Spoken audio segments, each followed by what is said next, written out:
La Fondation des Ponts, elle a pour objectif en particulier de contribuer au renom international et aux liaisons internationales de l'École des Ponts. Et notre partenariat avec la Fondation Abertis, c'est un partenariat avec l'Espagne, qui est d'ailleurs le partenariat le plus ancien, il date de 1988. Un partenariat historique avec l'École des Ponts, où on a construit, appris à se connaître et appris à construire une relation, des sujets d'actualité, comme le prix de cette année, qui nous permet de nous projeter dans l'avenir de notre monde. On fait traditionnellement à l'ambassade d'Espagne la remise des prix aux lauréats de la chaire Abertis. 40% des principales infrastructures de transport au monde sont soit gérées ou construites par des entreprises espagnoles et la recherche est un component fondamental dans ce domaine.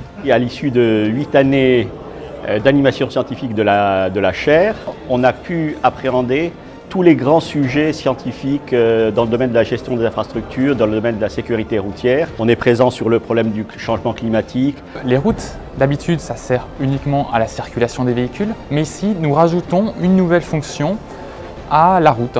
Donc cette fonction, c'est de la récupération d'énergie parce que les routes représentent une très grande surface et il est facile d'imaginer que cette grande surface, elle est soumise à d'importants rayonnements solaires et donc ça peut être une source très importante d'énergie. Donc c'est un travail d'équipe qui aujourd'hui doit être salué au travers de ce 8e prix de thèse. La recherche s'inscrit dans un temps long. C'est un travail d'exigence, d'opiniâtreté. Une thèse, c'est au minimum 3 ans de travail.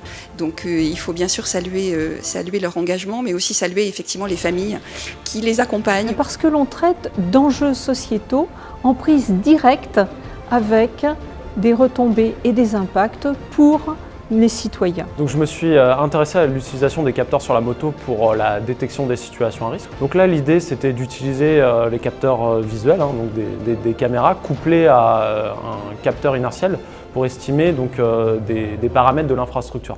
Donc ce sont des choses qui sont vraiment très cruciales et qui nous ont permis de réels progrès justement sur la détection de ces situations dangereuses pour le motard. Donc la chaire Abertis, elle permet de repérer les sujets particulièrement importants et elle essaye d'identifier des pistes pour le futur. On vient de dire ici que le futur n'est pas tellement à découvrir mais à inventer. Je crois que c'est un bon résumé de la cérémonie d'aujourd'hui.